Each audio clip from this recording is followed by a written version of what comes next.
Hello दोस्तों, आप लोग कैसे हैं। उम्मीद करती हूँ आप लोग बहुत अच्छे होंगे और अपनी पढ़ाई अच्छे से कर रहे होंगे। आप सभी का आपके अपने चैनल रिद्धिका हिंदी एकेडमी में स्वागत है, वंदन है, अभिनंदन है। दोस्तों, हम पढ़ रहे थे इस चैनल पे कृतिका भाग 2।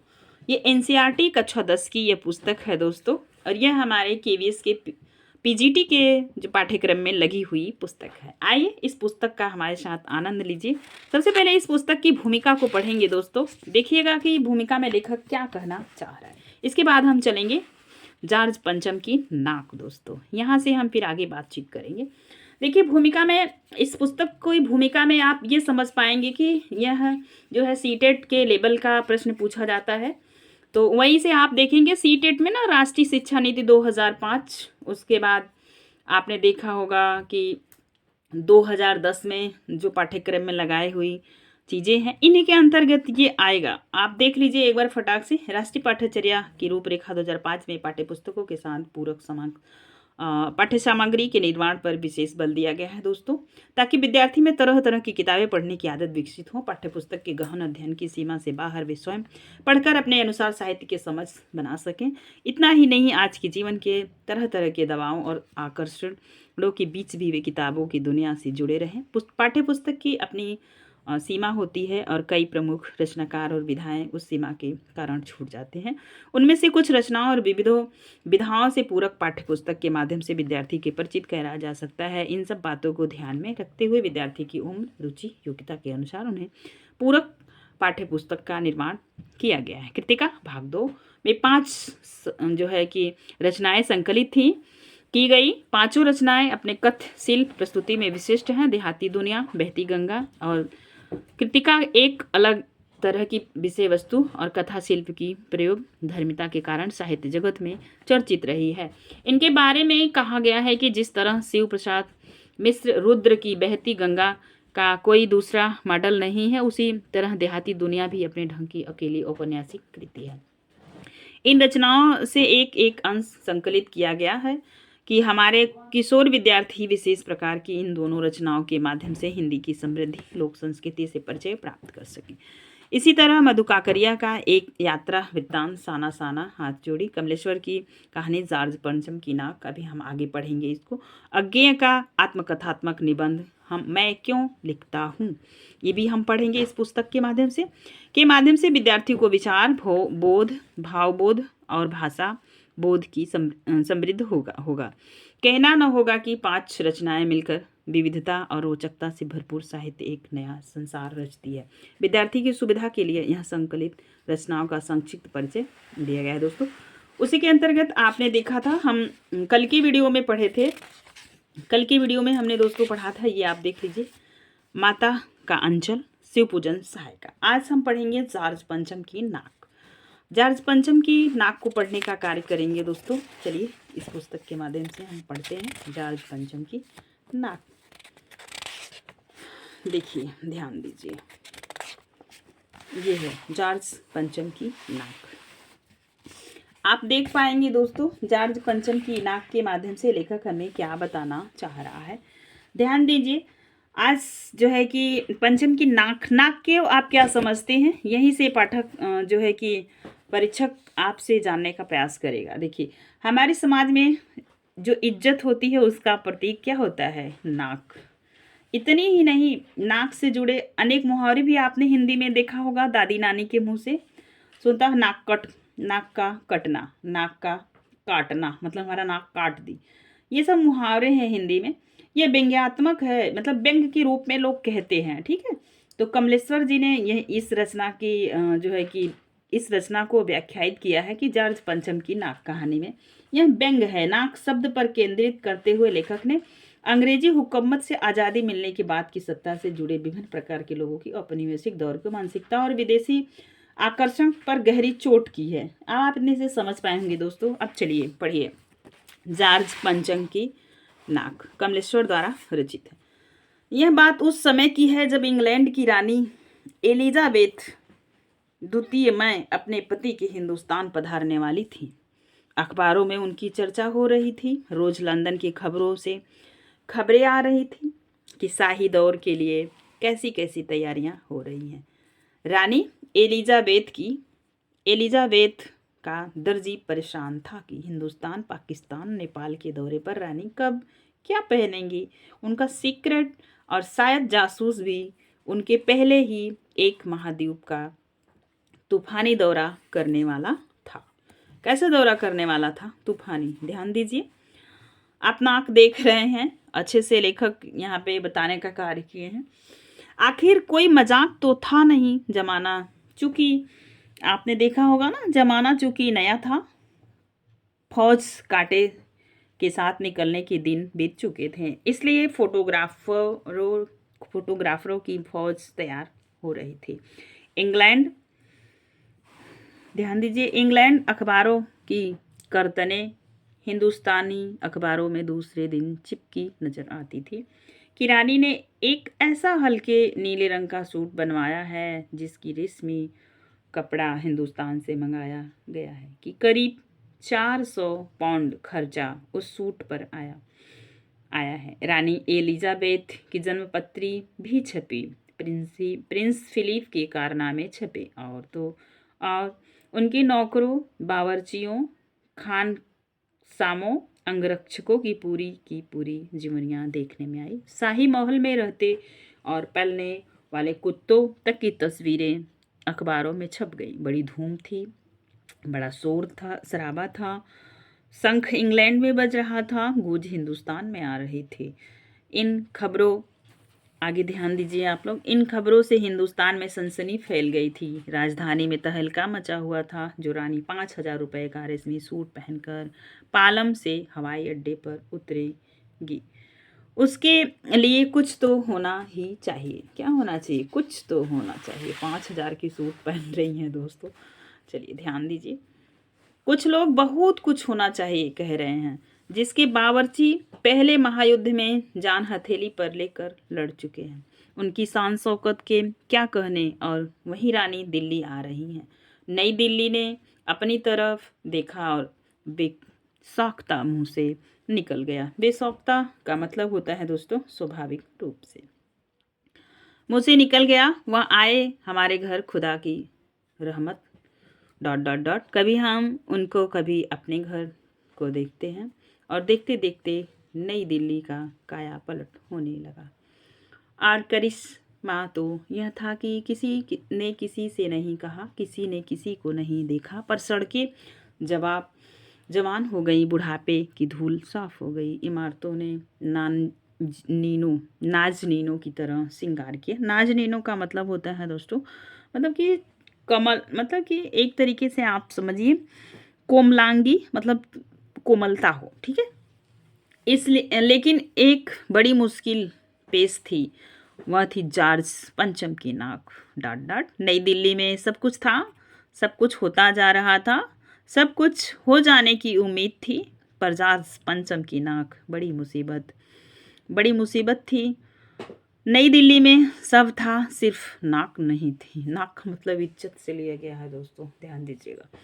इस नाक की भी एक लंबी दास्तान है। इस नाक के लिए बड़े तहलके मचे थे। किसी वक्त आंदोलन हुए थे, राजनीतिक पार्टियां ने प्रस्ताव पास किए थे, चंदा जमा किया था, कुछ नेताओं ने भाषण भी दिए थे, गर्मागर्म बहसें भी हुई थी, अखबारों के पन्ने रंग गए थे। बहस इस बात पर थी कि जॉर्ज पंचम की नाक रहने दी जाए या हटा दी जाए। और जैसा कि हम राजनीतिक आंदोलन में, आपने देखिए हर राजनीतिक आंदोलन में होता है कि कुछ पक्ष में थे, कुछ विपक्ष में, और ज़्यादातर लोग खामोश थे, मतलब कुछ नहीं थे, ना तो पक्ष में थे ना विपक्ष में थे।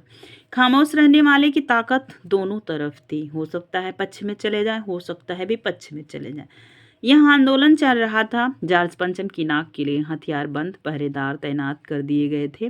क्या मजाल कि कोई उनकी नाक तक पहुंच जाए। हिंदुस्तान में जगह जगह ऐसी नाकें खड़ी थीं, और जिन तरह लोगों के हाथ पहुंच गए, उन्हें शानो शौकत के साथ उतार कर अजायब घरों में पहुंचा दिया गया। कहीं कहीं तो शाही लाटों की नाकों के लिए गुरिल्ला युद्ध होता रहा... आपने देखा, लाटों का मतलब, शाही लाटों का मतलब खंभा, ठीक है, मूर्ति, ये होता है। आगे चले, उसी जमाने में हादसा हुआ इंडिया गेट के सामने वाली जॉर्ज पंचम की लाट की नाक एकाएक गायब हो गई। हथियारबंद पहरेदार अपनी जगह तैनात रहे, गश्त लगती रही और लाट की नाक चली गई। आई आगे चलते। अब यहाँ पे ये पूछा जा सकता है कि जार्ज पंचम की नाक किसकी रचना है, तो आप बताइए। कमलेश्वर की। चलिए आगे चलते हैं। रानी, ठीक है आगे चलते हैं। रानी आए और नाक न हो, एकाएक परेशानी बड़ी सर गर्मी शुरू हुई। देश के खैर ख्वाहों की एक मीटिंग बुलाई गई। मसला पेश किया गया कि क्या किया जाए। वहीं सभी सहमत थे कि अगर एक नाक नहीं है तो हमारी भी नाक नहीं रह जाएगी। Dot dot dot. आपने ऊपर देखा कि खैर ख्वाहों का मतलब होता है भलाई चाहने वाले। चलिए आगे चलते हैं दोस्तों।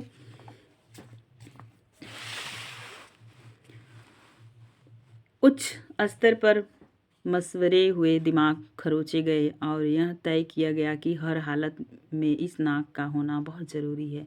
यह तय होते ही एक मूर्तिकार को हुक्म दिया गया कि वह फौरन दिल्ली में हाजिर हो। मूर्तिकार यूँ तो कलाकार था, पर जरा पैसे से लाचार था। क्या था? लाचार। कलाकार था, अच्छी नॉलेज थी, बट पैसे कम थे। आते ही उसने हुक्कामों के चेहरे देखे। अजीब परेशानी थी उन चेहरों पर। कुछ लटके, कुछ उदास और कुछ बदहवास थे। उनकी हालात देखकर लाचार कलाकार की आंखों में आंसू आ गए। तभी एक आवाज़ सुनाई दी, मूर्तिकार, जार्ज पंचम की नाक लगानी है। देखिए दोस्तों, इसमें व्यंग पे लिखी गई यह कहानी है। मूर्तिकार ने सुना और जवाब दिया, नाक लग जाएगी, पर मुझे यह मालूम होना चाहिए कि यह लाट कब और कहाँ बनी थी। यह लाट के लिए पत्थर कहाँ से लाया गया था। सब हुक्कामों ने एक दूसरे की तरफ ताका। एक ही नज़र से दूसरे से कहा कि यह बताने की जिम्मेदारी तुम्हारी है। खैर, मसला हल हुआ। एक क्लर्क को फ़ोन किया गया और इस बात की पूरी छानबीन करने का काम सौंप दिया गया। पुरातत्व विभाग की फाइलों के पेट चीरे गए, पर कुछ भी पता नहीं चला। क्लर्क ने लौटकर कमेटी के सामने कांपते हुए बयान किया, सर मेरी खता माफ़ हो, फाइलें सब कुछ हजम कर चुकी हैं। तो आप देख लीजिए दोस्तों, ऐसे लोगों ने मीटिंग किया है। चलिए आगे चलते। जार्ज पंचम की नाक। हुक्कामों के चेहरों पर उदासी के बादल छा गए। एक खास कमेटी बनाई गई, जो आपने भी देखा मीटिंग चल रही थी, बनाई गई और जिसके जिम्मे यह काम दे दिया गया कि जैसे भी हो यह काम होना है और इस नाक को दरोमदार आप पर है। क्या है मतलब? आप समझिए, दरोमदार का मतलब है कि किसी कार्य के होने न होने की पूरी जिम्मेदारी और या कार्यभार आपको दिया गया है, अच्छे से आप करें। आखिर मूर्तिकार को फिर बुलाया गया। उसने मसला हल कर दिया। वह बोला, पत्थर की किस्म का ठीक पता नहीं चला तो परेशान मत होइए, मैं हिंदुस्तान के हर पहाड़ पर जाऊंगा और ऐसा ही पत्थर खोज कर लाऊंगा। कमेटी के सदस्यों की जान में जान आई। सभापति ने चलते चलते गर्व से कहा, ऐसी क्या चीज़ है जो हिंदुस्तान में मिलती नहीं? हर चीज़ इस देश के गर्भ में छिपी है। गर्भ का मतलब होता है पेट दोस्तों। छिपी है, ज़रूरत खोज करने की है। खोज करने के लिए मेहनत करनी होगी। इस मेहनत का फल हमें मिलना डॉट डॉट। आने वाला ज़माना खुशहाल होगा। यह छोटा सा भाषण फौरन अखबारों में छप गया। मूर्तिकार हिंदुस्तान के पहाड़ी प्रदेशों और पत्थरों की खानों के दौरे पर निकल पड़ा। कुछ दिन बाद वह हताश लौटा। उसके चेहरे पर लानत बरस रही थी। उसने सिर लटकाकर खबर दी, हिंदुस्तान का चप्पा चप्पा खोज डाला, पर इस किस्म का पत्थर कहीं नहीं मिला। यह पत्थर विदेशी है। सभापति ने तैस में आकर कहा, लानत है आपकी अक्ल पर। विदेशों की सारी चीज़ें हम अपना चुके हैं, दिल, दिमाग, तौर तरीके, रहन सहन। जब हिंदुस्तान में बाल डांस तक मिल जाता है तो पत्थर क्यों नहीं मिल सकता? मूर्तिकार चुप खड़ा था। सहसा उसकी आंख मुंह में चमक आ गई। उसने कहा, एक बात मैं कहना चाहूँगा, लेकिन इस शर्त पर कि यह बात अखबार वालों तक ना पहुँचे। सभापति की आंखों में भी चमक आई। चपरासी को हुक्म हुआ और कमरे के सब दरवाजे बंद कर दिए गए। तब मूर्तिकार ने कहा, देश में अपने नेताओं की मूर्ति भी है, अगर इजाज़त हो और आप लोग ठीक समझे तो डॉट डॉट, मेरा मतलब है तो डॉट डॉट, जिसकी नाक इस लाट पर ठीक बैठे उसे उतार लाया जाए। कितना अच्छा कमेंट किए हैं लेखक यहाँ पे। सबने सबकी तरफ देखा, सबकी आंखों में एक क्षण की बदहवासी के बाद खुशी तैरने लगी। सभापति ने धीरे से कहा, लेकिन बड़ी होशियारी से, और मूर्तिकार फिर देश दौरे पर निकल पड़ा। जॉर्ज पंचम की खोई हुई नाक का नाप उसके पास था। दिल्ली से वह मुंबई पहुंचा। दादा भाई नौरोजी, गोखले, तिलक, शिवाजी, कावसजी, जहांगीर, सबकी नाकें उसने टटोली, नापी और गुजरात की ओर भागा। गांधी जी, आइए आगे चलते हैं। अब गांधी जी के पास भी जाएंगे ना, उस समय तो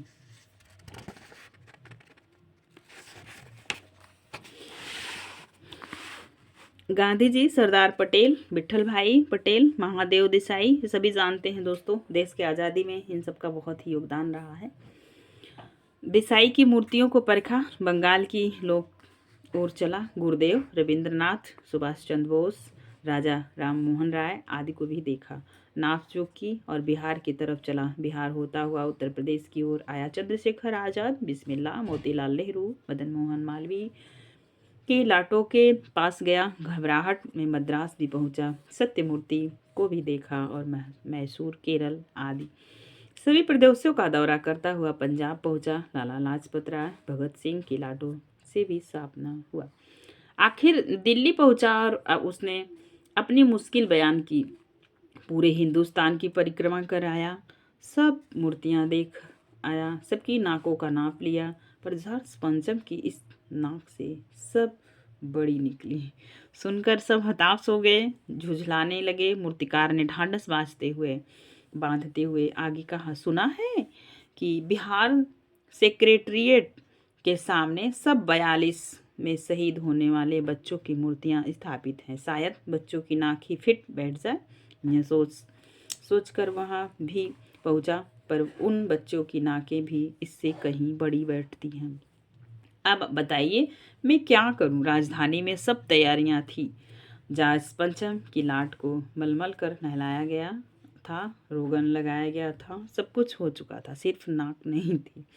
बात फिर बड़े हुक्कामों तक पहुंची, बड़ी खलबली मची। मगर अगर जॉर्ज पंचम की नाक लग पाई तो फिर रानी का स्वागत करने का मतलब यह तो अपनी नाक कटाने वाली बात हुई। लेकिन मूर्तिकार पैसे से लाचार था, यानी हार मानने वाला कलाकार नहीं था। एक हैरत अंग्रेज ख्याल उसके दिमाग में कौंधा और उसने पहली शर्त दोहराई। जिस कमरे में कमेटी बैठी हुई थी उसके दरवाजे फिर बंद हुए। मूर्तिकार ने अपनी नई योजना पेश की। चूंकि नाक लगना एकदम जरूरी है, इसीलिए मेरी राय है कि 40 करोड़ में से कोई एक जिंदा नाक काट कर लगा दी जाए। कितना अच्छा कमेंट लेखक किए हैं यहाँ पे दोस्तों। बात के साथ ही सन्नाटा छा गया। कुछ मिनटों का खामोशी के बाद सभापति ने सबकी तरफ देखी। सबको परेशान देखकर मूर्तिकार कुछ अचकचाया। अचकचाने का मतलब होता है जिससे कि आप कहीं जा रहे हो, अचानक एक्सीडेंट हो, आप चौंक जाएं, मतलब आप भौचक्का हो जाएं, और धीरे से बोला, आप लोग क्यों घबराते हैं? यह काम मेरे ऊपर छोड़ दीजिए। नाक चूनना मेरा काम है। आपकी सिर्फ इजाज़त चाहिए। कानाफूसी हुई। मूर्तिकार को इजाज़त दे दी गई। आगे चलते हैं। देखिए, मूर्तिकार को इजाज़त दी गई। अखबारों में सिर्फ इतना छपा कि नाक का मामला हल हो गया, और राजपथ पर इंडिया गेट के पास वाली जॉर्ज पंचम की लाट के नाक लग रही है। नाक लगने से पहले फिर हथियारबंद पहरेदारों की तैनाती हुई। मूर्ति के आसपास का तालाब सुखाकर साफ किया गया। उसकी रवाब निकाली गई, ताज़ा पानी डाला गया। रवाब मतलब होता है गंदगी निकाली गई, ताज़ा पानी डाला गया, ताकि जो जिंदा नाक लगाई जाने वाली थी वह सूखने न पाए। इस बात की खबर जनता को नहीं थी। यह सब तैयारियां भीतर चल रही थी। रानी के आने का दिन नज़दीक आता जा रहा था। मूर्तिकार खुद अपने बताए हल से परेशान था। जिंदा नाक लाने के लिए उसने कमेटी वालों से कुछ और मदद मांगी, वह उसे दी गई। लेकिन इस हिदायत के साथ ही एक खास दिन हर हालत में नाक लग जानी चाहिए, और वह दिन आया जॉर्ज पंचम की नाक लग गई। सब अखबारों ने खबरें छापी कि जॉर्ज पंचम की जिंदा नाक लगाई गई, यानी ऐसी नाक जो कतई पत्थर की नहीं लगती। लेकिन उस दिन के अखबारों में एक बात गौर करने की थी। उस दिन देश में कहीं भी किसी उद्घाटन की खबर नहीं थी। किसी ने कोई फीता नहीं काटा था, कोई सार्वजनिक सभा नहीं हुई थी, कहीं भी किसी का अभिनंदन नहीं हुआ था, ध्यान देंगे तो कोई मानपत्र भेंट करने की नौबत नहीं आई थी, किसी हवाई अड्डे या स्टेशन पर स्वागत समारोह नहीं हुआ था, किसी का ताज़ा चित्र नहीं छपा था, सब अखबार खाली थे। पता नहीं क्या ऐसा क्यों हुआ, नाक तो सिर्फ एक चाहिए थी और सब भी बूथ के लिए। दोस्तों, ये रहा इस सरकारी तंत्र जिसके बारे में लेखक आपको अवगत कराना चाह रहे हैं। और ये चीज़ें तभी नहीं थी, आज भी है। ऐसा आज भी हो रहा है, काम कोई और कर रहा है, नाम किसी और का हो रहा है। इस कहानी से आपको कितना सीख मिली? यदि आप हाई स्कूल के स्टूडेंट हैं, आप कृतिका को पढ़ रहे हैं, तो कमेंट के माध्यम से बताइएगा। यदि आप जो है कि पीजीटी का केबीएस पीजीटी का एग्ज़ाम दे रहे हैं, तो दोस्तों गंभीरता से पढ़ें, विचार करें। और आज के लिए बस इतना ही। रानी जो है कि आगे आपने देखा कि रानी एलिजाबेथ के दर्जी की परेशानी क्या थी, आपने ये भी देख लिया। ठीक है, पत्रकारिता की क्या स्थिति थी, ये भी आपने देख लिया। और कैसे देश का भ्रमण हो रहा था, ये भी आपने देख लिया। दोस्तों, उम्मीद करती हूँ आप बहुत कुछ सीखे होंगे। और आगे हम पढ़ेंगे नेक्स्ट वीडियो में नेक्स्ट पार्ट को। अभी तक हमने 2 पार्ट को कवर कर लिया। तो उम्मीद करती हूँ दोस्तों वीडियो आपको पसंद आया होगा। यदि पसंद आए तो एक लाइक, एक कमेंट कीजिएगा दोस्तों। और केवीएस की तैयारी कर रहे हैं तो इष्ट मित्रों में भी इस वीडियो को आप साझा करें, बड़ी अच्छा होगी हमारे लिए दोस्तों, क्योंकि मुझे मोटिवेशन मिलेगा। आपका प्यारा सा कमेंट हमें आगे कार्य करने के लिए उत्साहित करता है। धन्यवाद दोस्तों।